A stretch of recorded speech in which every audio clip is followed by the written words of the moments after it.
오늘 저는 봉도해드린 말씀을 근거로 눈을 들어 밭을 보라, 주님이 하신 말씀을 따라 제목 삼아 주님 주시는 놀라운 은혜와 축복을 공유하기 원합니다. 전할 때 듣는 모든 분들과 또 전하는 저에게도 동일한 하나님의 또 성령의 깨우치심과 또 더하심과 함께 하시는 놀라운 생명의 역사가 되시기를 예수님의 이름으로 축원합니다. 오늘 봉독한 말씀은 추수에 관한 말씀입니다. 전도에 관한 말씀이죠. 이 말씀을 하시는 주님의 심정은 과연 어떤 마음이셨을까라는 것을 다시 한 번 더 생각해 보지 않을 수가 없습니다. 희어져 추수하게 되었도다. 저 밭을 보라. 여러분, 이 말씀을 하시는 주님의 말씀의 핵심은 너희가 지금 당장 추수를 시작하라 라는 그런 하나의 명령이고 아주 시급한 하나님의 또한 말씀인 것을 우리가 알 수가 있는 것이죠. 우리의 통상적인 선입견이나 이해로 보게 될 때는 항상 전도는 어렵다라는 생각을 합니다. 전도는 해야 되는 것이 틀림없지만 할 사람이 제 주위에는 없어요 라는 생각부터 하게 되죠. 물론 그럴 수가 있고 또 사실이기도 합니다. 내 신앙도 사실 너무 낮은데요, 내가 할 말도 없는데요, 나는 무슨 말을 해야 할지도 잘 모르는데요 라는 생각부터 하게 되죠. 그러면 전도를 하는 사람은 어떤 마음으로 합니까? 아마 명령이니까, 하지 않으면 안 되니까, 주님께서 또한 하라고 하셨으니까 아마 하는 것일 수도 있겠다라는 생각을 합니다.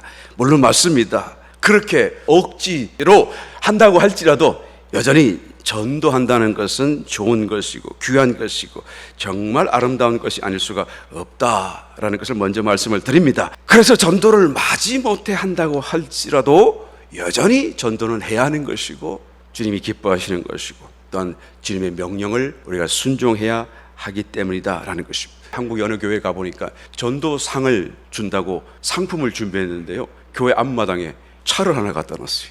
1등한 사람에게 하여튼 이 차를 주겠다라고 소형차를 하나 내놓은 거 아주 깜짝 놀랐습니다. 사실 많은 비판, 또 뭐 전도를 저렇게 상수를 가지고 비즈니스 마인드로 하는 등 교회가 저래서 되겠느냐, 백화점에 온 것 같다라는 그런 많은 말을 아마 그 교회가 들었으리라고 저는 생각이 듭니다만, 그러나 저는 그렇게 생각합니다. 너무 비판적으로 보지 말라, 너무 비판적으로 생각하고 그런 관점에서만 그것을 바라보지 말라. 왜 그렇습니까? 한 영혼이 전화보다 귀하다고 그랬는데 그 한 영혼이 저렇게라도 구원받는다고 한다면, 저 사람의 손길과 전도를 통하여 구원받는다고 한다면 그것이 무슨 문제가 되고 그것이 왜 아깝다라고 생각하게 되는, 왜 그것을 우리가 비난하고 비판해야 할 것인가 라는 생각을 하게 되는 것이죠.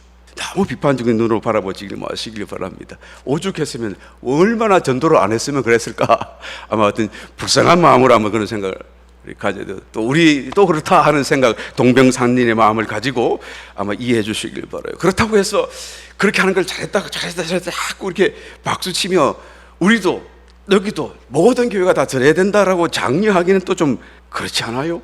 왜 그렇습니까? 전도라고 하는 것은 사실 성도의 존재 문제가 되기 때문에 그래요. 성도가 성도라고 한다면, 성도가 정말 성도로서 뭔가 구원받은 그런 어떤 간정을 가졌다고 한다면 저절로 전도가 되어야 되고 그의 그 삶 전체가 다 전도가 되어야 하는 그런 존재적인 문제가 되기 때문에 그래요. 상을 주고 안 주고를 떠나서, 차를 주고 안 주고를 떠났어요. 그의 삶이 전부가 다 전도가 되어야 되는 것, 그런 것을 성경이 말씀하고 있기 때문인 것입니다. 너희는 세상의 빛이라, 그죠? 빛이 나는 것이죠. 램프 심지에 불을 탁 붙이면 이 심지에 불은 언제부터 붙습니까? 언제부터 빛을 발하기 시작하나요? 너무 어려운 질문인가요? 붙이는 순간 빛이 나는 거예요. 성도가 되는 순간, 구원받는 그 순간부터 빛이 나는 거예요. 빛이 나야 되고 당연한 것이고 마땅한 것이고, 구원받았다고 한다면 여러분 그것은 저절로 자기의 삶이 되고 어떤 말이 되고 행위가 되고, 그러므로 상이 문제가 아니라 사실은 우리 존재적인 문제라는 것을 먼저 생각해야 하고, 상이라고 하는 것은 그것을 잘하는 것을 더 잘한다, 더 힘주고 더 격려하고 더 고무하기 위하여 하는 것이다 라는 것으로 여러분 이해해 주시면 좋겠습니다. 먼저 전도는 과연 그러면 어떤 마음으로 해야 하는 것이고 또 어떤 태도가 되어야 가장 좋을까 하는 것을 먼저 생각해 보지 않을 수가 없는 것입니다. 그것을 명령하시는 주님의 마음을 한번 살펴본다는 것은 곧 우리가 그런 빛된 삶의 모습이 어떻게 저절로 또 어떤 마음에서 저절로 그것이 나타날 수 있는가, 우리의 마음의 자세, 추수와 전도를 하게 되는 우리의 신앙의 어떤 자세, 마음, 이런 모든 것에 엄청난 동기부여가 되리라고 저는 믿습니다. 바라기는 저와 여러분, 다시 한번 오늘 본문 말씀을 통하여 제자들에게 추수할 것을 명령하시는 주님의 그 마음과 심정을 우리가 다시 한번 깨달아보고 우리의 삶 속에 추수와 전도가 저절로 되어지는, 빛으로서 발해지는 간증과 삶이 되시기를 예수님의 이름으로 축원합니다. 첫 번째로 영혼들을 민망히 여기셨다라는 것을 볼 수가 있습니다. 본문으로 가신 말씀 속에는 나타나지 않습니다만 마태복음 9장 36절에 가서 보시게 되면 무리를 보시고 민망히 여기시니 이는 저희가 목자 없는 양과 같이 고생하며 유리함이라 라는 말씀으로 오늘 봉독하신 본문 말씀과 동일한 말씀을 또한 전가하고 있는 것을 보게 됩니다. 그러니까 주님이 이 말씀을 하실 때 주님의 마음의 심정이 어땠는가 하면 그 영혼들을 돌아보시면서 민망히 여기셨다라는 말씀을 사용하고 있어요. 이 민망이라고 하는 이 단어는요, 동정심을 가지되 단순히 동정심만 가지는 것이 아니라 열정과 함께 동정심을 가지는 것을 말하는 거예요. 열정으로 동정하는 것을 말하는 것입니다. 단순한 동정심으로 끝나는 게 아닙니다. 거지에게 동전 한 장 던져주고 이제 됐다라고 나는 내 할 일 했다 하고 이제는 손 털고 빠이빠이 하는 게 아니라는 말씀이죠. 이제는 동전도 줄 뿐더러 그 거지가 정말로 새로운 삶을 살 수 있고 직장을 구하고 변화를 위하여서 함께 고민하면서 지속적으로 도움을 주려고 하는 그런 마음, 그런 열정을 가진 동정심을 이 민망하다라는 말씀 속에 담고 있는 거예요. 왜 주님이 그토록 열정을 가지고 동정을 하는 것입니까? 그것은 바로 그 영혼들이요, 어떻게 될 것을 너무 잘 알고 계시기 때문에 그런 거예요. 그 영혼들의 끝이 눈이 너무나 선명하게 보여지시기 때문에 그런 것입니다. 그러니까 끝까지 동정심을 갖고 무엇이라도 해야겠다는 그칠 수 없는 열정과 자비함을 지울 수가 없는 그런 민망한 마음으로 영혼들을 바라보셨다는, 모든 전도가 또 추수가 여기서부터 시작된다라는 것을, 또 되어야 한다는 것을 우리가 알 수 있다라는 것입니다. 왜 그렇게 민망합니까? 왜 그렇게 불쌍합니까? 지옥불이 있기 때문에 그래요. 지옥불은 꺼지지 않는다라고 성경에 말씀하고 있습니다. 구더기도 죽지 않습니다. 불로 소금 치듯함을 당하는 곳이라고 성경은 말씀하고 있습니다. 모든 일생의 기억이 고스란히 남아 있어서 그냥 죽으면 끝나고 죽으면 다 지워지고 새로운 세상이 될 걸로 기대하지만 사실은 오히려 더 생생하게 이 세상의 모든 기억을 갖고 그곳에 가게 된다라는 거예요. 그러니까 이를 갈고 슬퍼 탄식까지 하게 되는 것입니다. 왜 그때 내가 하지 않았나? 왜 그때 예수님을 영접하지 않았나? 왜 그때 그 말을 듣지 않았고? 왜 예수 전도하는 사람을 내가 받아들이지 않았는가? 라는 것이 기억나니까 말이에요. 또 신앙생활 하는 사람들도 왜 그렇게 열심히 하지 못했는가 기억나니까 간절한 마음에 이를 갈고 슬퍼하는 곳이 된다라는 것을 말하는 것입니다. 여러분, 이곳을 가서는 안 되죠. 이런 얘기를 할 때마다 어떤 사람들은 꼭 내가 그곳에 가는 것 같이 저기 가면 어떻게 하지? 그런 생각부터 하는 사람들이 있어요. 여러분, 성도도 지옥불에 갈 수도 있지요. 이기지 못하면 바깥 어두운데 버려진다고 했으니까요. 물론 그것은 불신자처럼 영원히 가는 것은 아닙니다. 잠시 잠깐일지라도. 그러나 절대로 그곳에 가서는 안 돼요. 이런 얘기를 하면 나는 갈 것 같은데 어떻게 해야 할까라고 생각합니다. 여러분, 안 갈 수 있어요. 안 갈 것을 먼저 생각이 되시길 열심히 축원합니다. 이길 수 있습니다. 이기는 자 될 수 있어요. 할렐루야.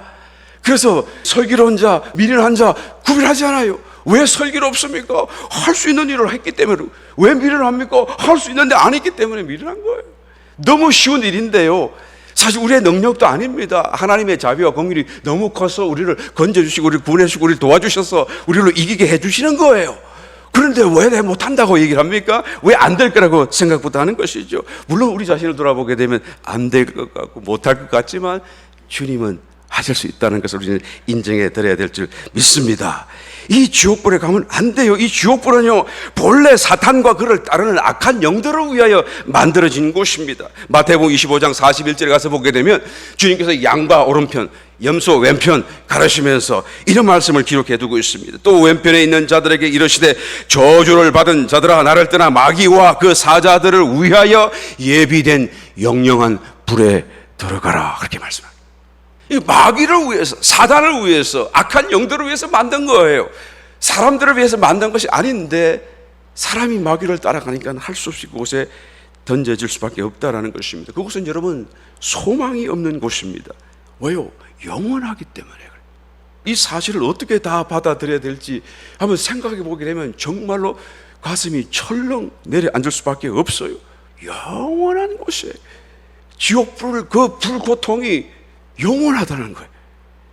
그칠 수가 없고 그칠 데가 없고 개선될 여지가 없고 영원히 계속되는 곳이다라는 것을 말하고 있는 거예요. 얼마나 가슴 철렁한 사건인지 몰라요.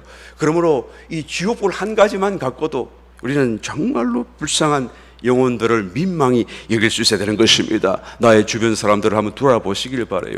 나만 믿고 됐다라고 하지 말고 나의 주변 사람, 내가 말하지 않고서는 도대체 복음을 들을 수 없는 사람이 있다고 한다면 그 사람에게 당장 전화도 하고 연락을 하시길 예수님의 이름으로 축원합니다. 그분이 한국에 있으면 한국에라도 전화를 하시길 바라요. 나는 지금 곰곰이 말씀도 생각하면서 다시 한번 순종하는 마음으로 한국에 또 누가 내가 전해야 될 사람이 누가 있나 생각하면서 전화도 하고 지금 또 예약도 해놓고 한번 통화를 하자고, 내가 꼭 할 말이 있다고 까지 해가면서 이 말씀을 따라서 이 영원한 곳에는 가지 않도록 해야 되지 않겠습니까? 한국에는 성철 스님이라고 하는 유명한 불교계 한 분이 계셨죠. 산은 산이요 물은 물이로다, 그런 말과 함께 정말 깊은 깨달음을 통해서 조계종, 그게 어떤 종정으로서 12년간 있었고 많은 불교계 사람들뿐만 아니라 세인들의 존경까지 받았던 그 사람이 있죠. 8년 동안인가요? 계속해서 앉아서만 수행을 하고 절대 잘 때도 덜어눕지 않았던 청난 고행을 견디면서 깊은 인상을 심어주었던 한 분이기도 합니다. 이분이 타계할 때 했던 말이 있어요. 제가 그래서 적어왔습니다. 한번 읽어드릴게요. 일생 동안 많은 남녀의 무리를 속여 지은 죄가 하늘에 사무치고, 지금 했던 게 다 거짓말이라 그 말이 지금.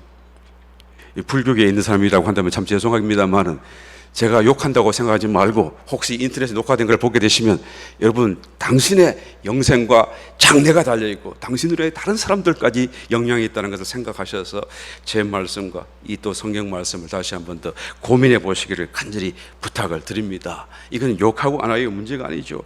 본인이 얘기하셨습니다.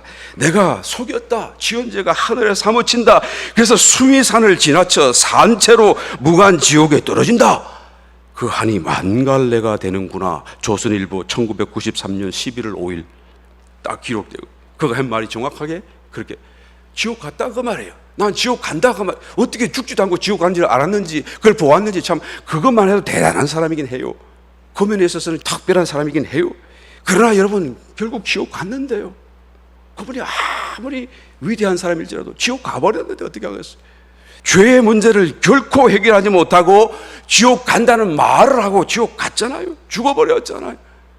여러분 영원한 것입니다. 얼마나 안타까운지 몰라요. 영과 혼과 육으로 조성되어지는데 육은 죽고 썩어지지만 영은 죽지도 썩지도 않습니다. 영원히 살아남아 있어요. 이 영과 함께 기억을 갖고 우리는 고통 속에서 영원히 고통받게 될 수가 있다는 것입니다. 여러분 구원받은 성도는 절대 그곳에 영원히 머물지는 않습니다. 그러나 잠깐이라도 머물 수 있다는 것을 성경은 기록하고 있습니다.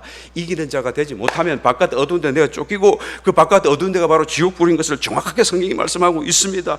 불신자처럼 영원히 가는 것은 아니지만 그럼에도 불구하고 우리는 절대로 잠시라도 가지 말아야 될 것을 주님이 너무나 아시기 때문에 깨어있어라, 준비해라, 자꾸 말씀을 우리에게 주시는 것입니다.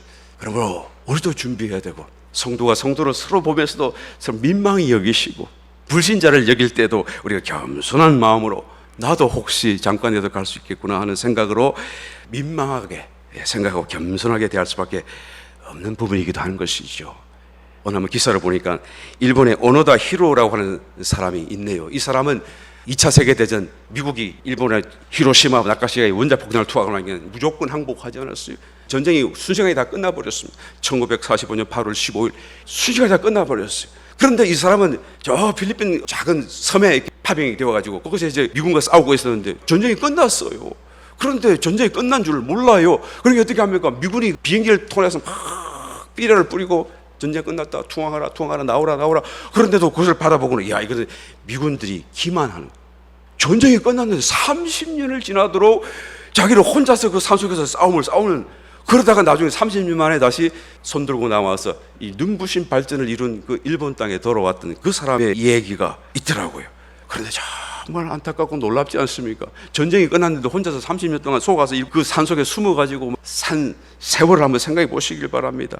미군이 삐라를 뿌려도 이것은 기만책이다. 그래서 먼저 투항했던 부하들이 쳐다와가지고 안타까우니까 자기 상관에게 이거 사실입니다. 전쟁 끝났어요. 이제 그만하고 나오세요. 그래도 야, 너희들이 지금 속아서 그래 라고 하면서 듣지를 않아요. 그러니까 필리핀 그 토벌대들이 이 사람 놔둬서는 안 되겠다 싶어서 막 찾아가는데 산소로 도망가 숨어 있으니까 찾을 수가 없잖아요. 그러니까 일본에서 나오는 신간, 잡지책, 신문 이런 것을 막 뿌려놓고 지가 지나갔다가 혹시 주워서 보게 되면 일본이 이렇게 바뀌었고 전쟁이 끝났다는 것을 그때는 알겠지 하고 했더니 그것을 보고도 이거는 거짓말이라고 생각을 했다라는 것입니다. 그래서 나중에는 하도 안 나오니까 가족, 친지를 찾아가지고 그 사람들의 그 편지를 적어가지고 사진을 가지고 동봉해가지고 그리고 사람에게 전달해 주었는데 그것을 보고도 하는 말이 자기는 뭐라고 생각을 했는가 하니까 나중에 보니까 가족들이 살기 위해서 미군들에게 협조하는 것이다라고 생각을 했다라는 것이죠. 도저히 안 되겠다. 전 세계가 이제는 30년이 되어 가니까 전 세계가 다 주목을 하잖아요. 일본 정부에서 나섰습니다. 이거 안 되겠다 가만히 뒀어요. 그래가지고 옛날에 자기 직속 상관을 수소문해가 찾아다가 거기다 보면해가지고 직속 상관의 명령이다. 투항해라. 전쟁 끝났다. 나오라. 그러니까 이제 투항하고 나와가지고 여러분 30년이래요. 나는 이런 사람이 정신병자가 아닌가 하는 생각이 들어요. 일본에서는 뭐 환영을 했다 그러는데 나는 정신병자가 아닌가라는 생각을 했는데 그런데 정신병자가 아니랍니다. 맑은 정신으로 정상적인 사람이래요. 이것을 특별한 전문적인 용어로 인지 부조화라는 그런 말로 표현하는데 모든 것을 자기에게 맞추어서 틀렸다. 요즘에도 그런 사람 많잖아요. 30년 세월을 헛송 세월했다는 것을 생각해보고 정말 어쩌면 충격 아닌 충격으로 이 기사를 읽게 되었던 것을 기억합니다. 나는 그러면서 나는 깨어있는가? 나는 신앙생활을 하면서 나도 인지 부조화로 나는 지금 잘하고 있다 다 괜찮다고 그러고 살고 있는 거 혹시 아닌가 하는 생각이 들면 정신이 바짝 들더라고요. 누가복음 10장에 가서 보게 되면 70인이 전도 명령을 받고 전도하러 갔더니 귀신이 막 도망가고 병자가 일어나고 하니까 예수님 이름으로 기도하니까 놀래가지고 한풀 큰 기쁨을 가지고 주님께 다시 돌아와 주님 우리가 주님의 이름으로 명령했더니 귀신들도 항복하고 도망하더이다. 큰 기쁨으로 성전 보고 전도 결과 보고를 드렸더니 주님이 하시는 말씀이 나도 봤다. 사단이 하늘로부터 번개같이 떨어진 걸 나도 봤다. 그러나 그 사단이 항복하는 것으로 귀신이 항복하는 것으로 기뻐하지 말고 너의 이름이 생명록에 기록된 것으로 기뻐하라 라고 주님이 말씀해 주신 것을 우리가 기억합니다. 이 사람들이 주님의 제자들이었고 주님의 말씀을 따라 지금 순종하며 살고 있는데 평소에 자기들이 구원받았다라는 것, 평소에 자기의 이름이 생명록에 기록되어져서 구원받은 자인 것을 모르고 살았다는 얘기 아니겠어요? 그 기쁨이 없었다는 얘기 아니겠어요? 여러분 예수 믿고 기도하고 귀신이 떠나가고 병이 낫고 기쁘고 즐겁고 좋겠죠. 그런데 그것만 좋았고 자기가 정말로 구원받았다는 이 사실이 얼마나 기쁜 일인데 그 기쁨이 오히려 이 기쁨보다 못한 것 같은 삶 속에 살고 있었던 것을 주님이 지적하시고 가르쳐주고 있는 것을 보게 되는 것입니다. 여러분 이 제자들이 아마 몰라긴 몰랐지만 그때까지는 모르고 지냈었는지 모르겠지만 이 말씀을 하시는 이유는 이제는 자기들의 정신을 차리고 또 구원의 기쁨을 새롭게 깨닫고 오히려 이런 사역에서 오는 기쁨보다 구원의 기쁨이 더 크고 놀랍고 근본적이다라는 것을 분명히 알게 되었으리라고 믿습니다. 자기 신앙생활에 아주 흔들릴 수 없는 큰 기쁨의 샘같이 여기고 체험적으로 살았으리라고 분명히 믿습니다. 이것이 깨달아지는가의 문제죠. 이것이 깨달아진다고 한다면, 그래서 너무 기쁘다고 여겨진다면, 또 전도상을 주지 않아도 또 기쁜 일이 보이지 않는다고 할지라도 여전히 내가 구원받았다고 하는 이 사건, 내가 지옥불에 가지 않는다는 이 사건, 내가 정말 주님 안에서 영원히 살게 되었다는 이 사건이 정말로 믿어지고 체험되어지고 느껴지고 기뻐. 그래서 이것이 너무 기쁘다고 한다면 그 사람은 절대로 바깥 없는 데 갈 리가 없어요. 지옥 갈 리가 없습니다. 여러분, 이 지옥불의 문제는 우리의 생각하는 것보다 훨씬 더 심각한 문제라는 것을 다시 한번 생각해 보시기를 예수님을 축원합니다. 그러므로 민망한 마음을 가져야 돼요. 불쌍한 영혼을 민망하게 여겨야 됩니다. 성도 간에서 민망한 마음을 가지고 나도 깨어나고 저도 깨어나고 서로 격려해야 한다는 마음을 가져야 되는 것입니다. 그러므로 전도하시기를 바랍니다. 그래서 이 70인의 제자들처럼 전도하였더니 결국은 그 전도의 기쁨으로 인하여서 이제는 구원의 기쁨이 더 크다는 것을 깨달을 수 있는 이 놀라운 은혜가 되시기를, 더 깨어나는 축복이 되시기를 예수님 이름으로 축원합니다. 두 번째로 주님은 어떤 마음으로 또한 추수를 명령하십니까? 마음이 매우 급하신 것을 우리가 보게 됩니다. 주님은 마음은 참 급했어요. 빨리 해야 할 것 같은데 우리는 느긋해요. 우리는 너무 편안한데 주님은 마음이 초조하듯이 급하시다는 것을 우리가 보게 되는 것이죠. 왜 그렇습니까? 추수할 것은 많고 추수할 사람이 없기 때문에 주님은 초조하시고 급하신 마음의 상태를 우리가 볼 수 있게 되는 것입니다. 마태복음 9장 37절과 38절 말씀을 보게 되면 이에 제자들에게 이르시되 추수할 것은 많되 일꾼은 적으니 그러므로 추수하는 주인에게 청하여 추수할 일꾼들을 보내어 주소사라 하시니라 라고 말씀하고 있는 거예요. 일꾼이 적어요. 추수할 게 너무 많은데.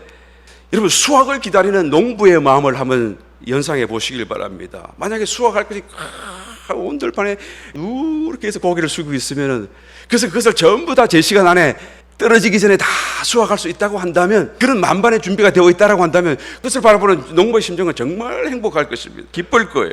즐거울 거예요. 그런데 문제는 내가 이것을 참 많지만 제 시간에 다 수확할 수 없겠다라는 생각이 들면 어떻게 되죠? 마음은 급하고 초조하고 그럴 수밖에 없어요.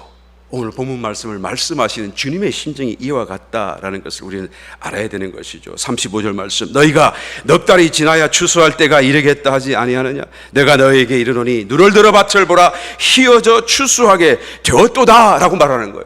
그 씨를 뿌리고 지금 4개월이 아직도 남아있다라고 한다면 이제 볼에 눈에 보이는 돌판에 있는 곡식들은 새파란 푸른색이 꽉 들어차 있을 거예요. 그런데 주님은 뭐라고 말씀합니까?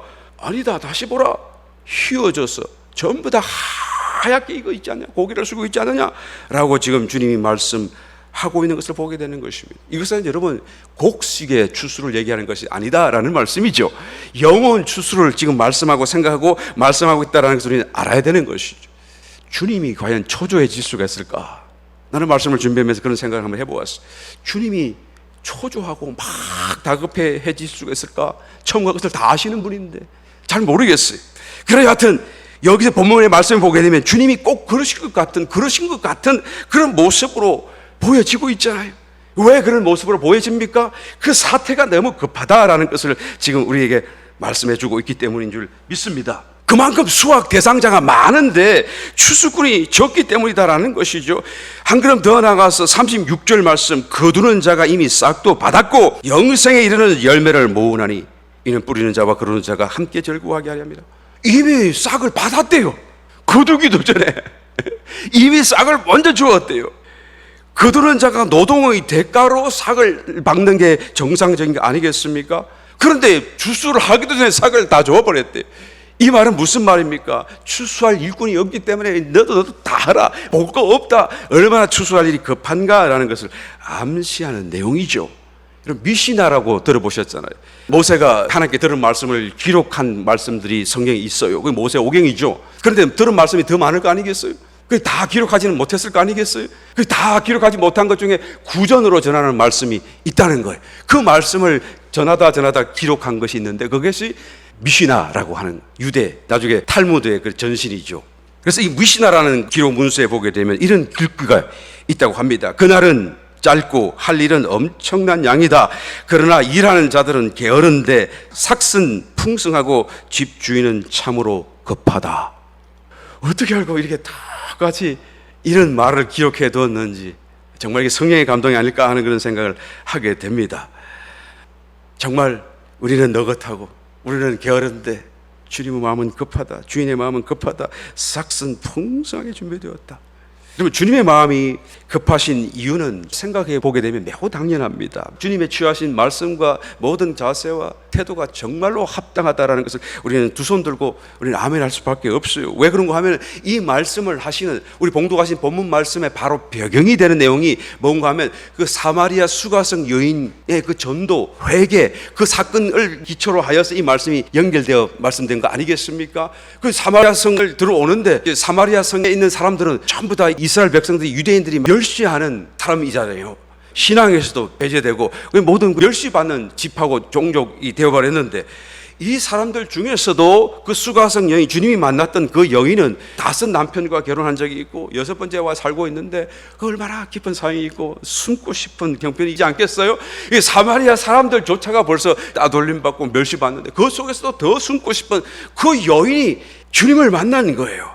변화가 된 거죠. 그랬더니 참을 수 없어서 자기가 사마리아 성 살고 있는 수가성에 뛰어들어가서 동네 사람들은 숨어서 살던 그 여인이 소리쳐서 오히려 나에게로 와보라, 와보라, 와보라, 같이 가보자, 할 말이 있다, 같이 가보자, 나에게 말씀하신 그분이 그리스도가 아니냐 라고 놀라운 간증과 전도와 회개의 역사가 일어나는 것을 배경으로 삼고 있습니다. 그때 그 사마리아 수가성 사람들이 그 말을 듣고 어떻게 했다고요? 성경을 다시 보니까 많은 사람들이 나왔어. 많은 사람들이 나와서 주님께 말씀을 듣고 회개하고 믿기 시작하였다라고 성경이 기록하는 것이.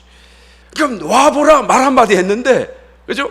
다른 말 하지 않았어요. 뭐 복잡한 신학적인 얘기, 뭐 십자가, 구속, 보혈 전혀 얘기하지 않았어요. 그냥 와보라 라고 했는데 그 말 듣고 많은 사람들이 와서 그날에 회개하고 주님을 믿기 시작하는 구원의 역사가 일어난 것을 배경으로 하고 있는 거예요. 여러분, 이것이 전도죠. 사실 여러분, 전도를 너무 어렵게 생각하지 마시길 바라요. 와봐라, 요단교회 한번 와봐라, 굉장하다. 왜 아멘 안 해요? 아, 강 목사 굉장하다, 윤 목사님 굉장하다, 막 이런 말을 그냥 하면 되는 거야. 물론 그보다 더 좋은 것은 그리스도가 굉장하시다. 참 말씀 한번 들어봐라, 우리 성도님들이 대단하다, 그런 말 너무 좋다, 그 말만 하면 되는 거예요. 너무 어렵게 생각하지 마시기 바랍니다. 주님이 휘어져 추수하게 되었다, 그 말이 사실이라는 걸 우리는 인정해야 되는 것입니다. 그런데 그 말 한마디에 그렇게 많은 사람들이 순식간에 구원받아 그냥 기다리고 있는 거예요. 말해주기를, 나오라고 말해주기를 기다리고 있다는 얘기지. 호주 시드니에 아주 유명한 이벤젤리스트라고 실화죠, 다큐멘터리에 기록된 분 중에 한 분이 있어요. 프랭크 제너라고 하는 분인데요, 이분은 평범한 사람이었었어요. 해군이었고요. 영국 사람인데 미군 해군에서도 근무하고 영국과 호주 해군에서 근무했던 적이 있던 사람인데, 젊었을 때 허랑방탕하게 살다가 예수님을 만나서 구원받고 돌이킨 때부터 이제는 계속하여 40년 동안 같은 장소, 같은 시간 꼭 그 자리에 나가서 복음을 전했던 사람이에요. 길거리예요, 길거리. 호주 시드니에 있는 한 길거리에 늘 나가서 말씀을. 근데 그 말씀이 뭐 복잡하고 어려운 게 아니에요. 딱 한마디, 딱 한 문장이에요. 한 가지 질문이죠. 그 질문을 40년 동안 계속해서 하는 거예요. 만일 당신이 오늘 죽는다면 당신은 천국에 가 있을까요? 지옥에 가 있을까요? In eternity, 영원 속에서. 그죠? 이 말이 좀 중요하잖아요.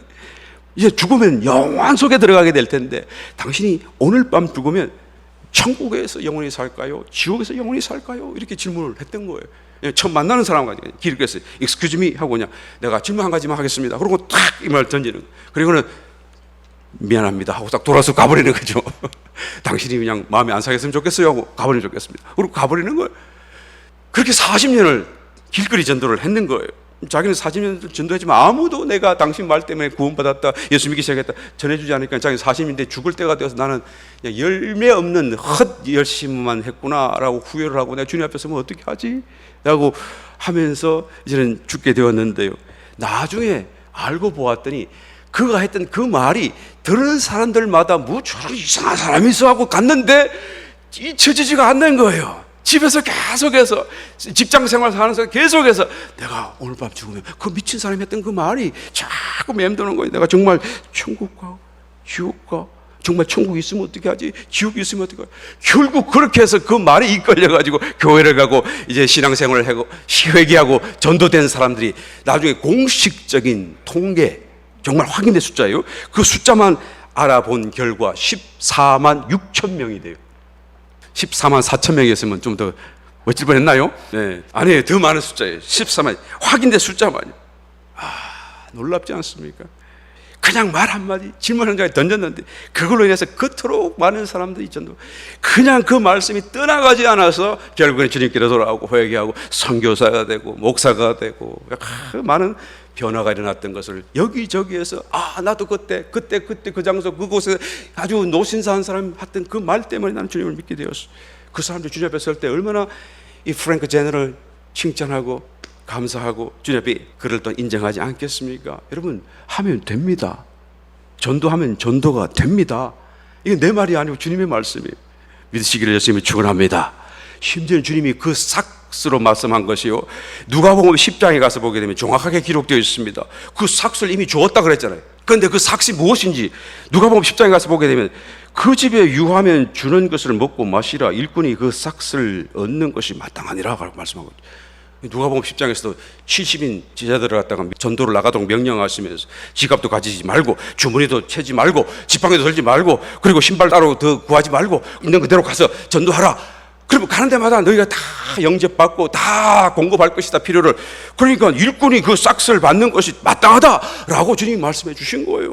그러니까 너희가 전도하러 복음 들고 가다가 어느 마을에 들어가게 되면 딱 둘러보고 제일 마음에 드는 멋진 집에 가서 딱딱딱 문을 열어주거든. 그러면 샬롬, 이 집에 평안할지어다. 그리고 인사하고 들어가라. 뚜벅뚜벅 들어가라. 그리고 내가 어디서 좀 한 달 있어야 될 것 같은데 어디 있으면 좋을까요? 하고 그 주인한테 물어서 내어주면 그것이 네 숙소가 되고 잘해주는 애들은 먹고, 그리고 그 사람이 너희를 영접하거든. 그냥 계속하여 그 집을 위하여 평안을 빌고 기도해 주라. 그때는 간절하게 축복 기도해 줘야 되겠지요.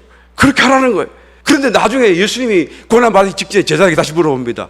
내가 그때 한번 너희가 전도 갈 때 전대도 주머니도 신도 신지 말고 가라고 하지 않았느냐? 그렇게 갔더니 어떻게 되었느냐? 라고 물어보셨더니 제자들이 다 같이 대답하기를 예, 그랬더니 아무 부족함이 없었습니다 라고 대답하는 부분이 나와요.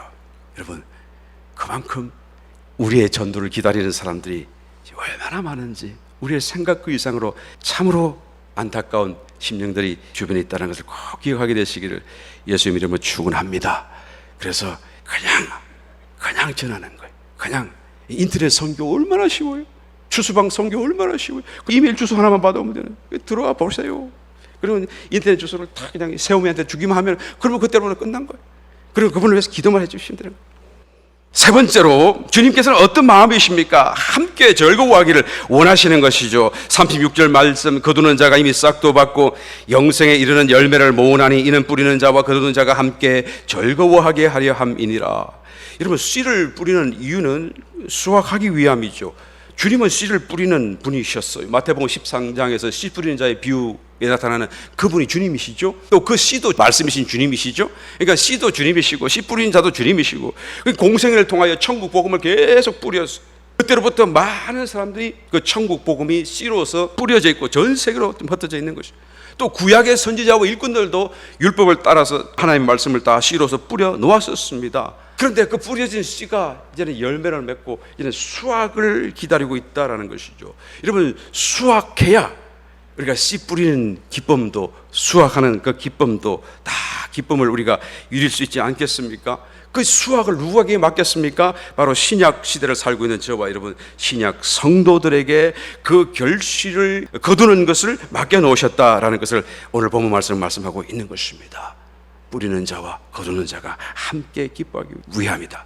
수확이 왜 기쁜가요? 여러 가지 이유가 있습니다. 굉장히 깊은 영적인 의미도 있고요. 우리가 다 설명할 수 없을지라도 피상적인 하나의 이유만 가지고, 아주 속세적인 그런 이유만 가지고 우리가 하면 이 수확이 기쁘다라는 이유를 우리가 설명할 수 있지 않아요. 왜 수확이 기쁩니까? 거저 얻는 것 같아서 너무 기쁜 거예요. 늘 이게 수확은 거저 얻는 거. 농부가 어느 정도 수확하기 위해 막 좀 수고를 하긴 했었어도 사실은 하나님이 자연을 통해서 해외 비, 바람, 뭐 모든 거 다 땅 영양분 다 주셔가지고 그게 쑥쑥쑥 자라가지고 열매 맺은 거. 그러니까 나는 요만한 거밖에 안 했는데 얻는 것을 이렇게 풍성하게 얻으니까 거저 얻는 것 같아서 수확이 항상 기쁘지 않습니까? 농사를 안 해보셔서 잘 모르시나요? 여러분, 선물 같아요. 꼭 선물 같은 마음에 너무 기쁘잖아요. 저는 그런 느낌을 한번 느껴본 적이 있습니다. 저도 농부는 아닙니다만 우리 교회 강찬인 집사님이 언젠가 한번 이게 조그만한 스티로폴 일회용 컵에다가 고추 요종을 담아가지고 주시더라고요. 그래서 너무 가늘고 조그만 해가지고 아이고 이거 살기나 하겠나. 그래서 집에 뒤뜰에 있는 데다가 파가지고 물을 주고 그냥 나도 잊어버렸어요. 근데 한참 지나서 어떻게 뒤뜰을 탁 열었는데 보니까 그게 쑥 자라가지고 고추가 이렇게 막 열리는 거예요. 아이고 얼마나 참 신기하고 기특하고 마음이 참 기쁜지 말이에요. 야 이게 고추가 이렇게 열리는구나. 그래 탁 따가지고 먹을 만큼 따가지고 집에서 탁 먹는데 기분이 참 이상하고 참 행복하기도 하고, 야 내가 기른 것을 또 그냥 집에서 이렇게 신선하게 가만 따서 먹으니까 속으로 생각하면서 야 이제는 고추 평생 먹어도 먹겠구나, 아주 걱정하겠구나 하고 이제 편안하게 생각했는데 나중에 알고 보니까 고추는 1년초라면서요. 얼마나 아쉬운지 마음의 속에 깨달음이 다가오는데, 이야 역시 이 세상에는 영원한 공짜는 없구나, 구원받는 것 외에는 영원한 공짜는 없구나 라는 생각을 해본 적이 있습니다. 그럼에도 불구하고 그때 그 순간의 기억이 참 행복하고 즐거웠다라는 것을 간증할 수 있는 것이죠. 왜 즐거웠어요? 나는 한 일이 없는데 그냥 공짜로 확 이만큼 생긴 거예요. 그래서 수확이 언제나 기쁜 거예요. 내가 수고한 만큼만 얻는다고 한다면 여러분 그 수확이 결코 기쁘지만은 않겠죠. 안 그렇겠어요? 같은 원리로 오늘 봉독하신 말씀 37절 말씀에 주님이 이렇게 말씀합니다. 그런즉 한 사람이 심고 다른 사람이 거둔다 하는 말이 옳도다. 내가 너희로 노력지 아니한 것을 거두러 보내었노니 다른 사람들은 노력하였고 너희는 그들의 노력한 것에 참여하였느니라. 함께 기뻐하자 그 말이에요. 함께 기뻐하자 그 말이에요. 우리의 얼굴에서 미소가 꺼지지 않는 미소가 피어나는 것을 주님이 정말 보시기를 원하시는 거예요. 씨 뿌리는 자, 거두는 자, 또 거두어진 자들까지 다 함께 모여서 기뻐하자라고 주님이 지금 말씀하는 것입니다. 추수할 수 있는 저와 여러분 되시겠으면 축원합니다.